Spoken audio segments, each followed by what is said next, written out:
it takes, even it will cost our lives. This is what you want from us, and Lord God, we surrender.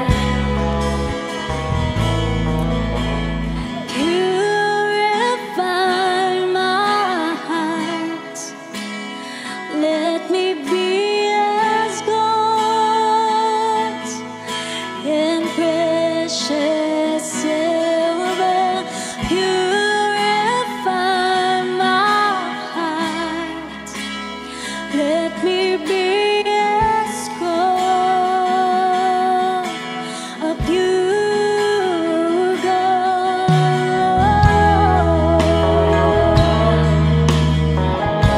May this be your prayer today. May this be the desire of your heart. Come on, sing with us. Purify my heart, let me be as gold. As we come into His presence, ask the Lord, purify.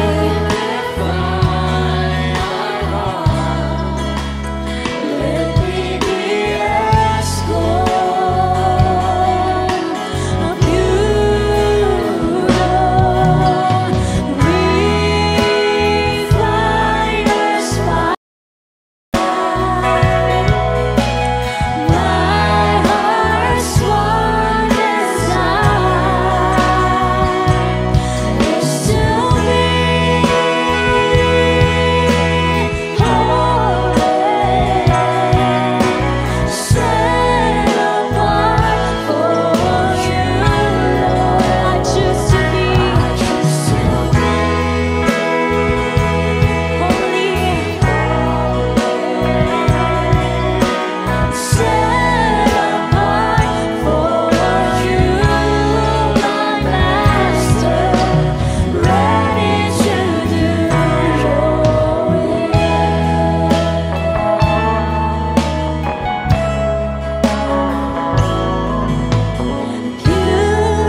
Purify my heart, cleanse me from within, Lord. This is our prayer. Holy, purify my heart, cleanse me from my sin. Deep within, refiner's fire, my heart's desire, is to be holy.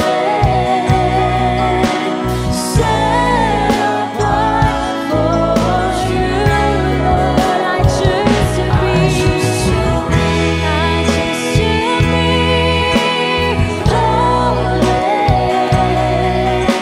Set apart for you, my Master, ready to do your will.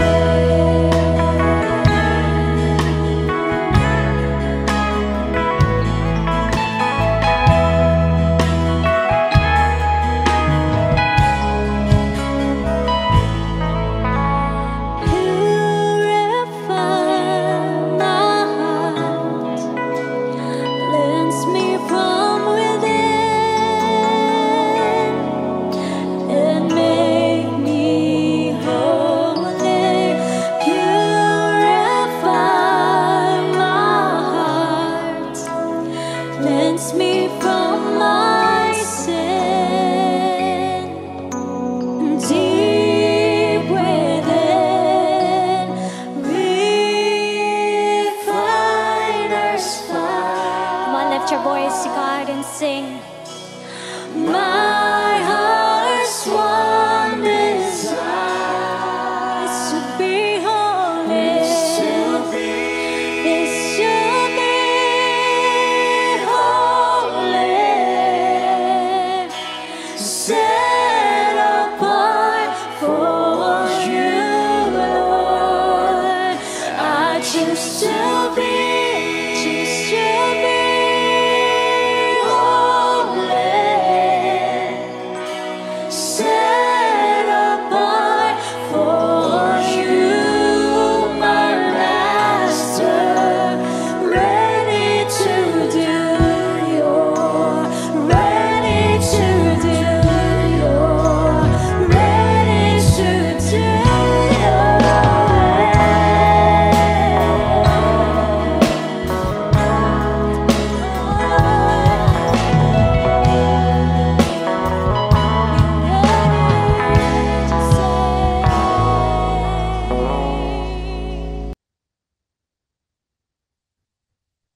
Praise God, purihin po ang Panginoon. Good morning, good noon, good afternoon, good evening.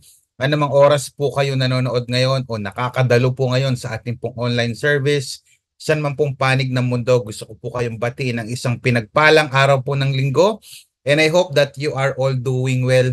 Ano man po ang ating pong pinagdadaanan, kagaya ng sa iyong buhay, saan mang area ng buhay mo pinagdadaanan mong matindi. Gusto ko po sabihin sa inyo na mas marami pa rin po tayong mga bagay na dapat pong ipagpasalamat sa ating pong Panginoon. Today po ay buwan na po ng April. Grabe, napakabilis po ng panahon.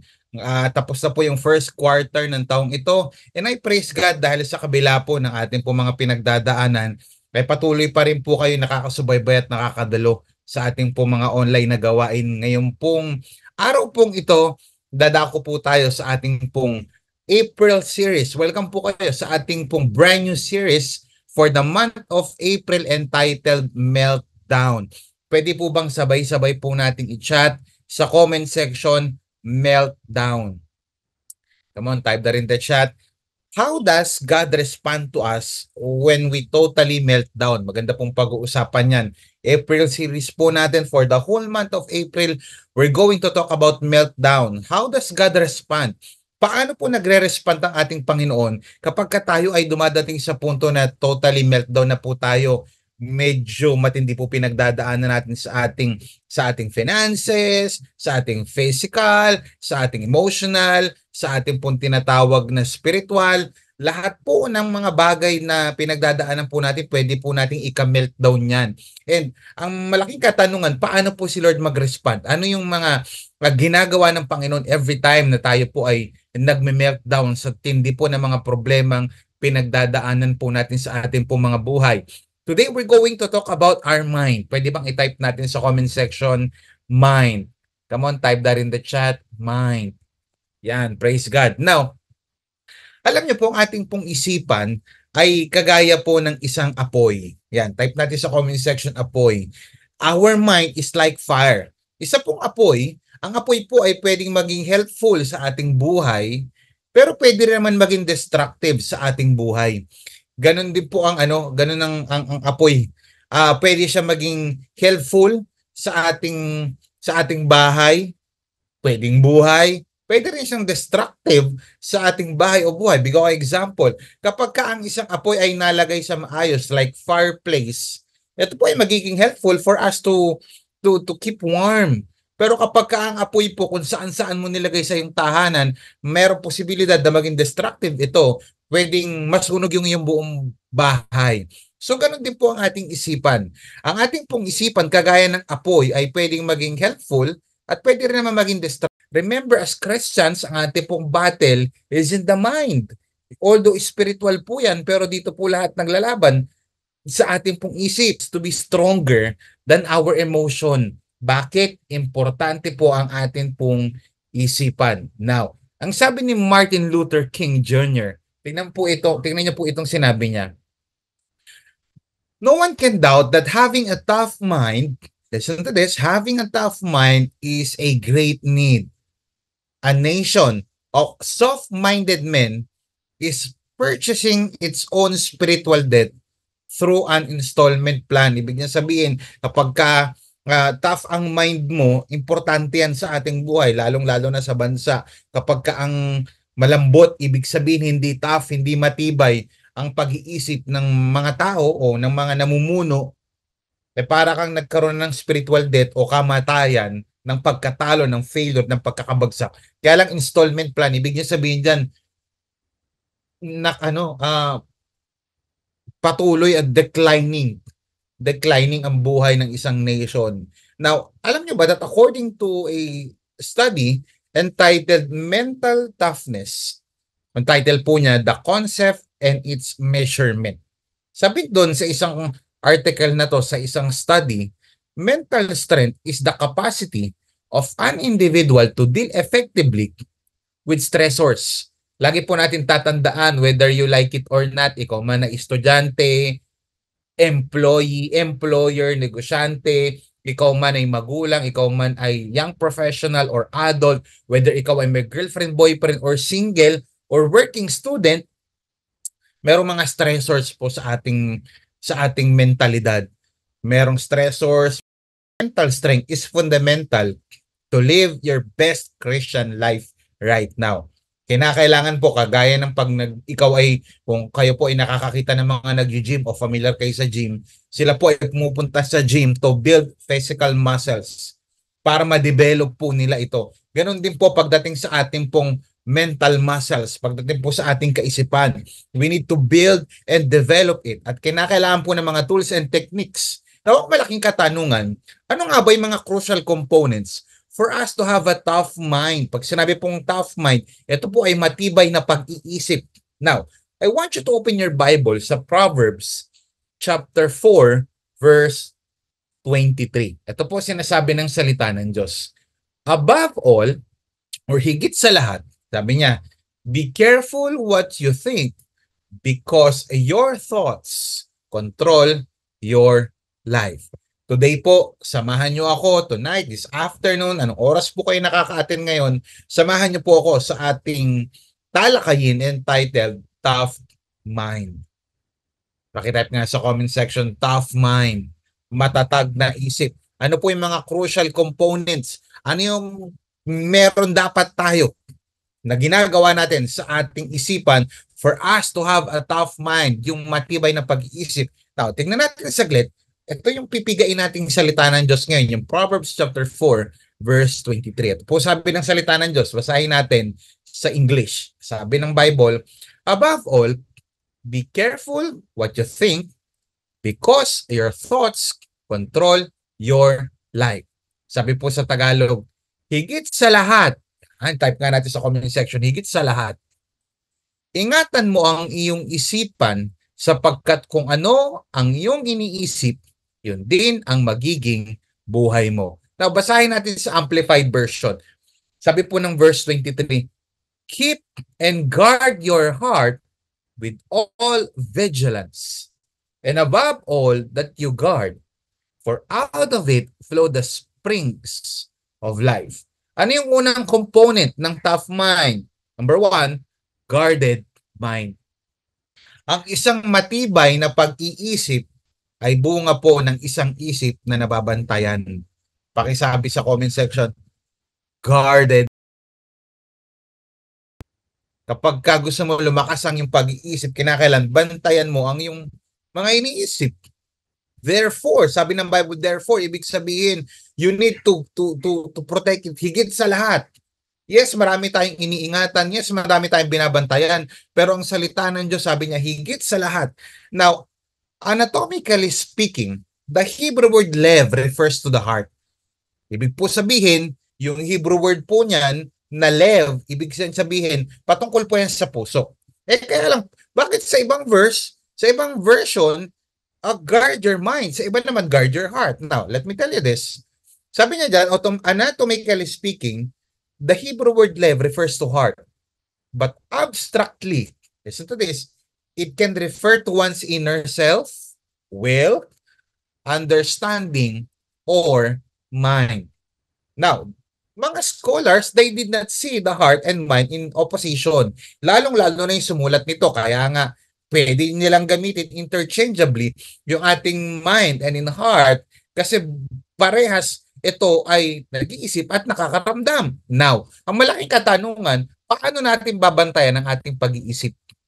Pwede bang i-type natin sa comment section, paano? Yan, paano po natin babantayan ang ating pag-iisip? Number 1, be careful what you think. Sabi ng Bible, above all, be careful what you think. Bantayan daw kung ano-ano ang ating mga iniisip. The reason many Christians nagbe-breakdown, nagbe-meltdown, sumusuko, humihina, bumabagsak is because kung ano-ano ang pinapapasok nila sa kanilang isipan. Now, tanungin kita ngayon, ano ba ang iniisip mo? Ano ba ang madalas mong iniisip? Mag-ingat ka kung ano yung kinakarga mo sa isip mo. One time, kami po, when I was young, meron po kami before van. And then, yung amin pong van, pinakargahan niya ng stepfather ko. And then, nung pinakargahan po niya, ipaalis na kami, nakita namin ang kinakarga is diesel, pero yung sasakyan namin, unleaded yun. So, imaginein mo na ang isang unleaded na van, kinargahan siya ng diesel, anong mangyari doon? Titirik. Hindi siya andar, hindi siya uusad.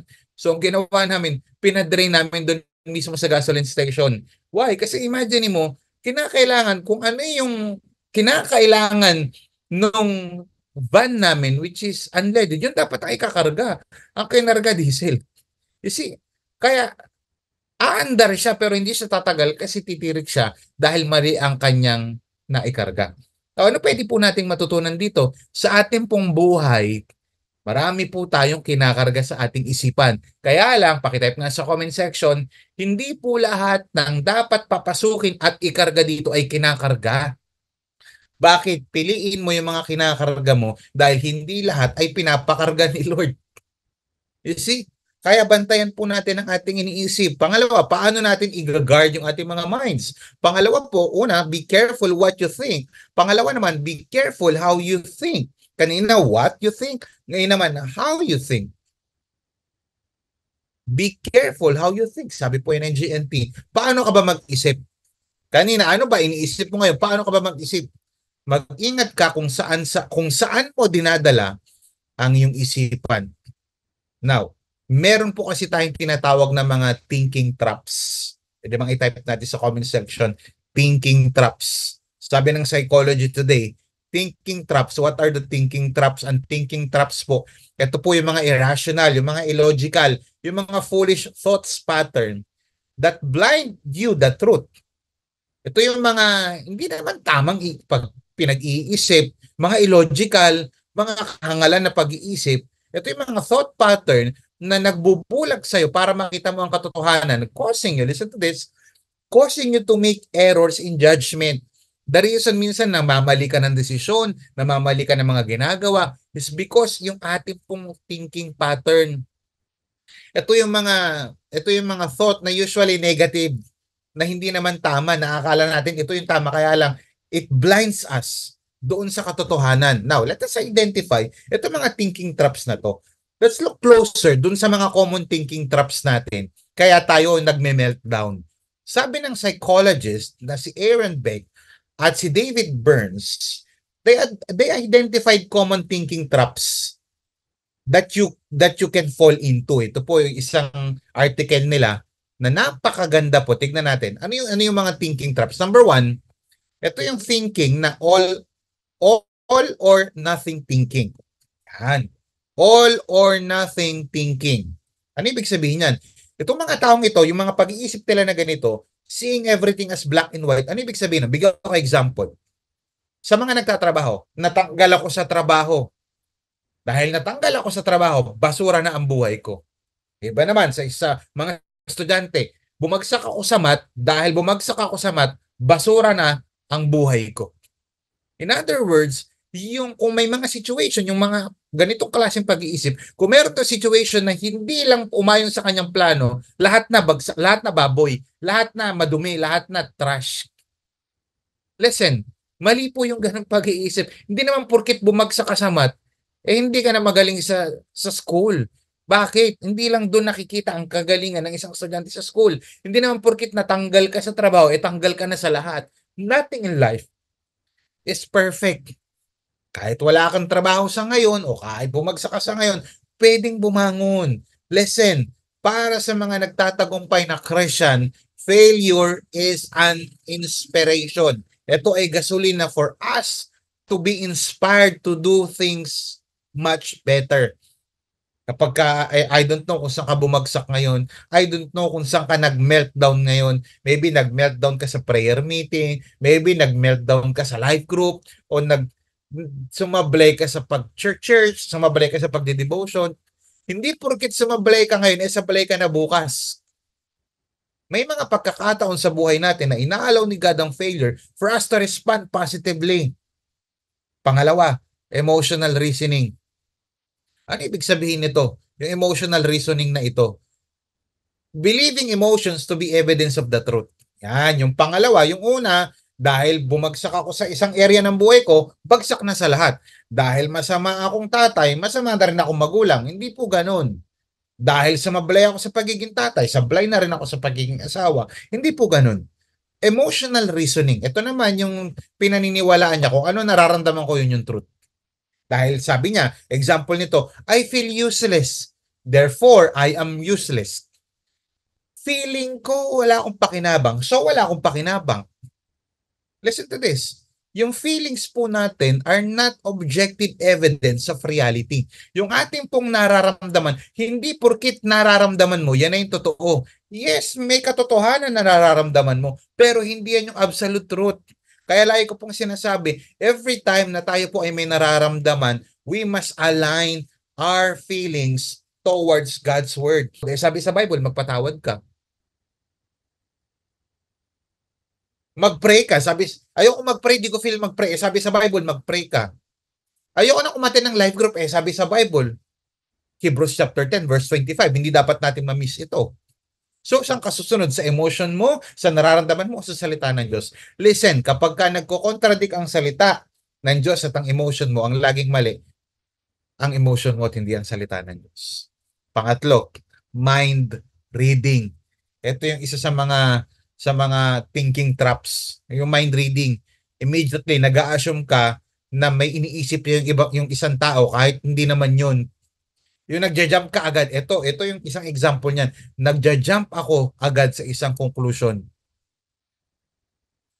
Hindi niya ako pinansin. Siguro galit siya sa akin. Porkit ba hindi pinansin, galit na agad? Hindi nagre-reply, siguro may iba na siya. Porkit hindi lang nakapag-reply, ito yung mga tamang hinala lagi.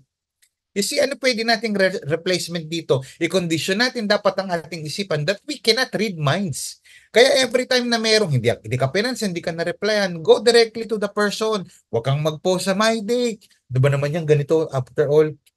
Go directly to the person na involved. Ma, pa, ate, kuya, hindi mo ako pinansin. Galit ka ba sa akin? Now, doon naman sa mga tinanong, kung galit ka talaga, sabihin mo na galit ka. Pero kung hindi ka galit, sabihin mo, ay, pagod lang ako. Kasi, mind reading. Hindi mo kayang basahin ang isipan ng tao. Yes, pwede mong basahin ng galaw, pero hindi lahat ng galaw, yun na agad ang ibig sabihin. That is why, every time na meron kang naiisip na sa tingin mo ganito, ganyan, confront. Kausapin mo agad yung taong involved. Pangalawa, yung catastrophic forecasting. Yung nagpipredict ka ng isang situation na ang laging outcome negative. Yan. Hala, may nararamdaman ako bukol dito. Siguro cancer na to sa leeg. Oh, iba naman, hala, bumagsak ako sa ano, siguro wala na akong future. Hala, break ako, siguro pangit ako. Yung nagpipredict ka lagi na lagi negative na outcome just because you experience one negative situation in your life. Listen to this. Just because you experience a certain negative situation in your life, does it mean lahat ay may negative outcome na agad? I'm going to fail the exam today kasi bumagsak ako kahapon. Ano ang solution natin dito? Let me tell you this. No one can possibly predict the future. Hindi porket may pinagdadaanan ka ngayon na negative na rin bukas. Yes, marami po tayong problema na seemingly negative, pero hindi naman porket negative ngayon, negative na bukas. Panlima, yung labeling o yung blaming. Yung ikaw lagi nag-a-attribute ng negative label sa sarili mo sa iba. Example, bigyan ko example yung I'm a failure instead of a failed exam. Listen, failure is not a person. Failure is an event na sometimes kailangan natin pagdaanan para matuto po tayo. Pang-anim, yung overgeneralization. Whenever something difficult happens, kapag may pinagdadaanan tayong difficulty sa ating buhay, uulit to, ganito lang talaga to, ganito lang yung life. Malas ako ang haring ng sablay. Bakit ito lagi nangyayari sa akin? Listen, let us not overgeneralize things. Hindi porkit ganyan ang naiisip mo, ganyan na dapat ang outcome ng iyong buhay. Bakit sinasabi ko po ito? Kasi gusto kong maging conscious po kayo, gusto kong maging aware po kayo sa mga thinking traps na ginagamit po ni Satan for us na lumayo kay Lord, for us to melt down, for us to break down, for us to make suko, for us to quit our faith, for us to quit our dreams. Ngayon na alam na natin ito, natuto na tayo na ito palang mga bagay na naiisip natin, hindi lahat tama. Ito ay combination ng exaggeration ng mga threats sa buhay natin. Una, na ine-exaggerate mo lahat ng bagay na nag-overthink ka. Pangalawa, underestimation naman ng ability mo na kaya mo pala. Isa pa, underestimation ng kapangyarihan ni Lord na kaya niyang baguhin ang situation ng buhay mo. Listen, yung thinking traps po can consume your thinking, including yung pagpipay attention mo sa mga sinasabi ni Lord na hindi mo na nagigets simply because nakafocus ka doon sa problema ng buhay mo. Alam nyo ba that every average person meron po tayong, nagtithink po tayo araw-araw, 70,000 thoughts per day. Napakarami po niyan. Especially kapag ang iniisip mo laging negative, pababagsakin ka talaga niyan. Kaya maraming bumabagsak na Christian, maraming bumabagsak na tao simply because dito. Dahil everything starts and ends here. The battle is here. Change your thoughts. Bantayan po natin ang ating pong pag-iisip. Pwede po bang palakpakan natin ang ating Panginoon? Ano po yung unang crucial component ng tough mind? Una po, guarded mind. Pangalawa po, sabi po ng salita ng Diyos, basahin ko sa English and Tagalog, sabi po ng ERV, above all, be careful what you think because your thoughts control your life. Sabi po ng Tagalog, higit sa lahat, ingatan mo ang iyong isipan sapagkat kung ano ang iyong iniisip, yun din ang magiging buhay mo. What are the crucial components of a tough mind? Yung matibay na isip. Una, guarded mind. Ang isang matibay na isip ay produkto ng isang isipan na nababantayan. Pangalawa, guided mind.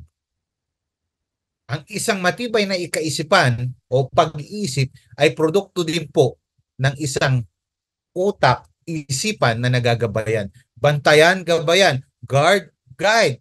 Most people, marami po sa atin, lalong-lalo na syempre sa ating mga Christians, lagi tayo nagpipray, Lord, take away all the problems, take away all the pain, take away all the sorrow, the suffering, the sickness, ano pang mga S yan, sorrow, suffering, sickness, shame, and sadness, take away all those things. Now, is there something wrong with what I am praying? No, no kapatid.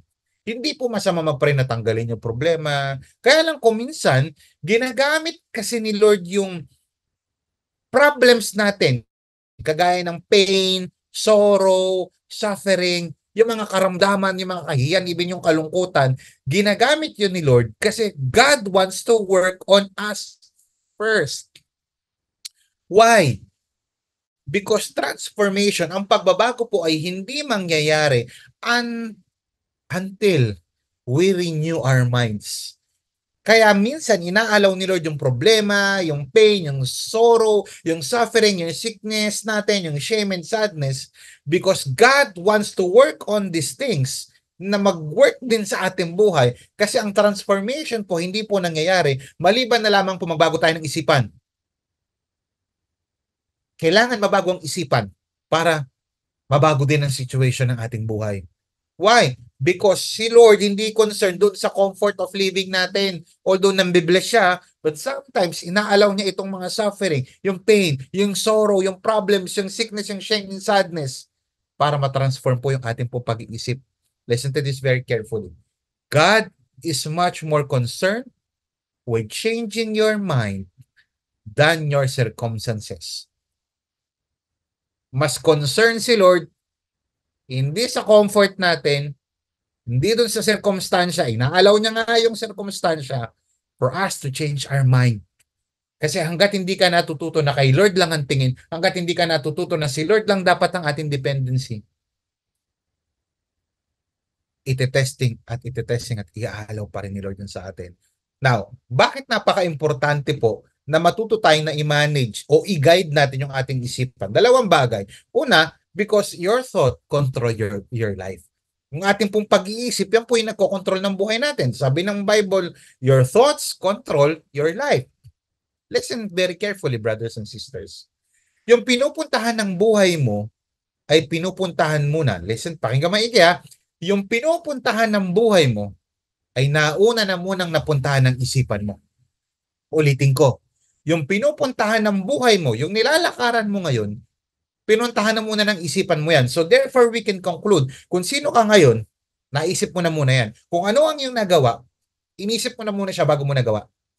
In short, bago mo nagawa ang isang bagay, inisip mo muna siya. Let me give you an example. Yung mga nakakapatay, bago sila pumatay, pinag-isipan muna nila yon.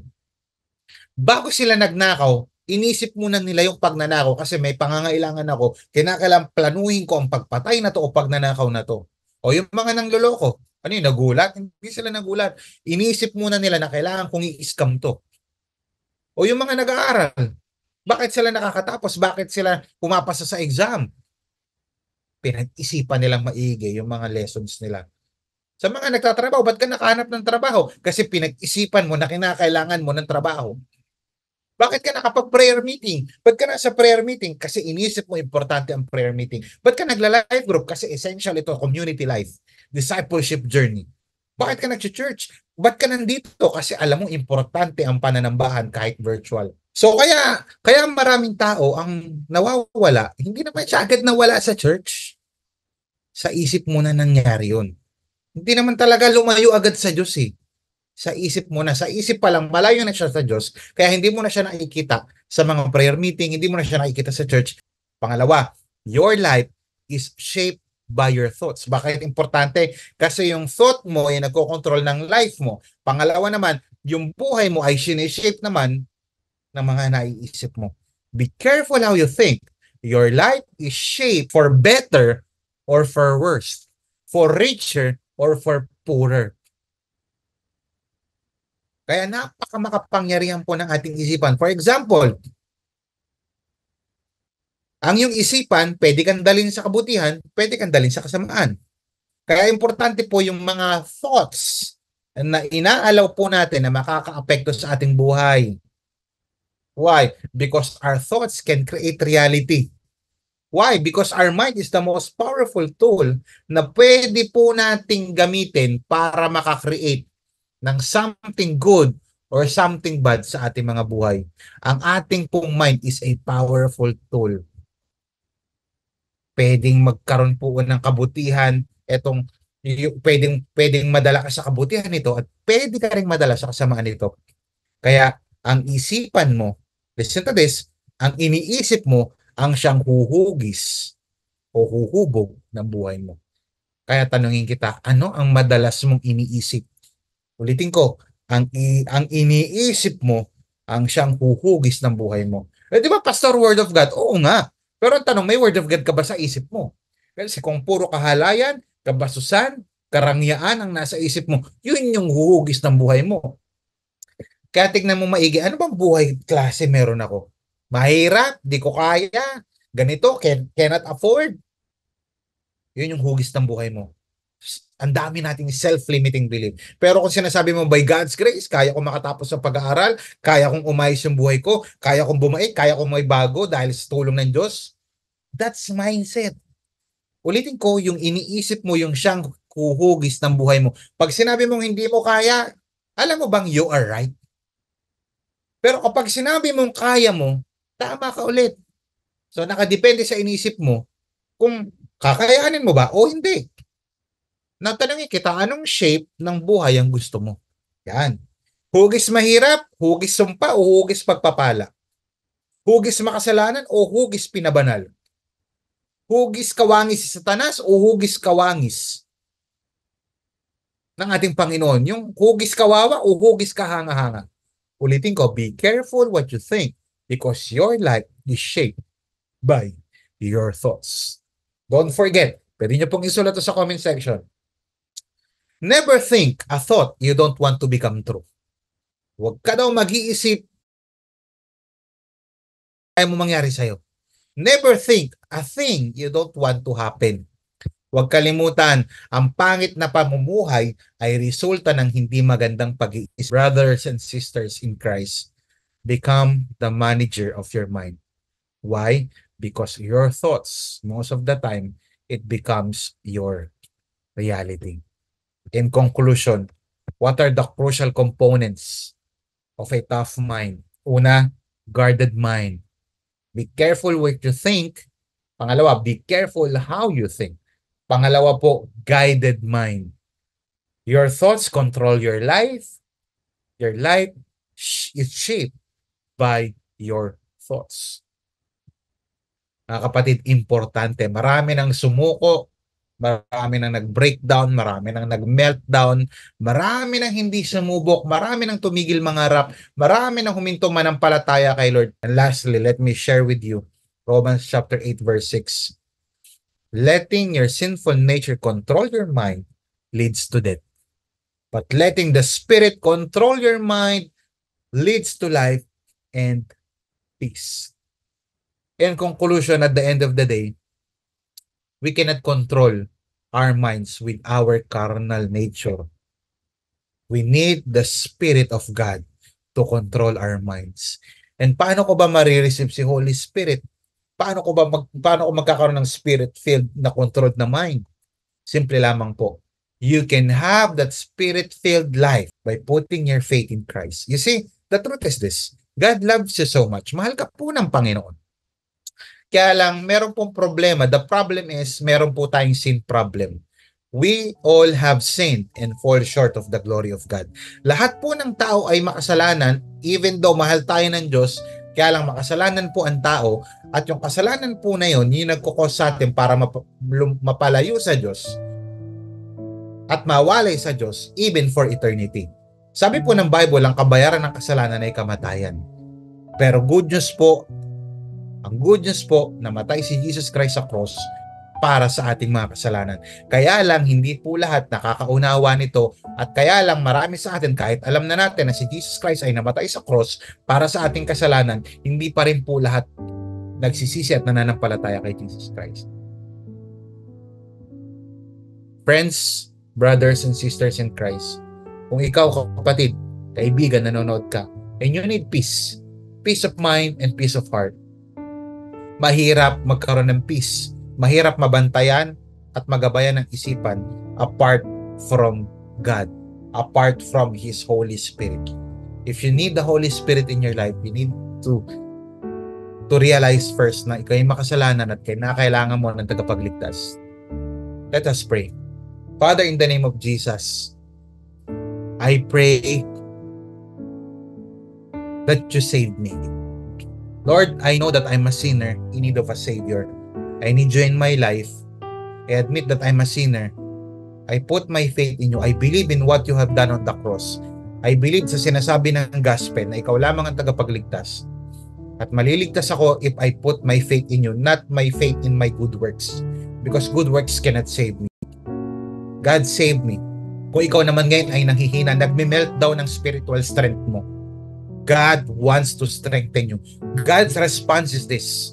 God wants to restore you and strengthen you once again.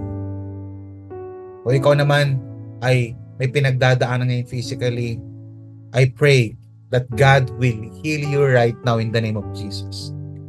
Kung ikaw naman ngayon ay bagsak, God wants to have a breakthrough in your life. God wants you for forgiveness and God will forgive you. Maraming salamat po, Lord. Pagpalain niyo po ang aking mga kapatid. Ito po aking dalangin sa pangalan ni Jesus. Amen and amen. Palakpakan po natin ang ating Panginoon. Praise Jesus! Bago po tayo dumako po sa ating, let me just give you itong discussion questions natin. We guard and guide our minds against negative influence and harmful thoughts. Yan po yung ating pong sasagutin ngayon. If you have your friends with you, pwedeng mag-usap kayo. Kung mag-isa ka lang talaga, pwede mong sagutin yan sa isip mo. Kung ano, paano ko babantayan at gagabayan ang aking pag-iisip against sa mga negatibong impluensya na nakakasakit, nakakabigay ng harm. And gusto ko pong sabihin sa inyo, don't forget, tayo po ay magbigay sa ating Panginoon. God loves you, and I pray that you give faithfully to Him as He is being faithful to you. Let us give to the Lord cheerfully. God bless you, and see you again next week.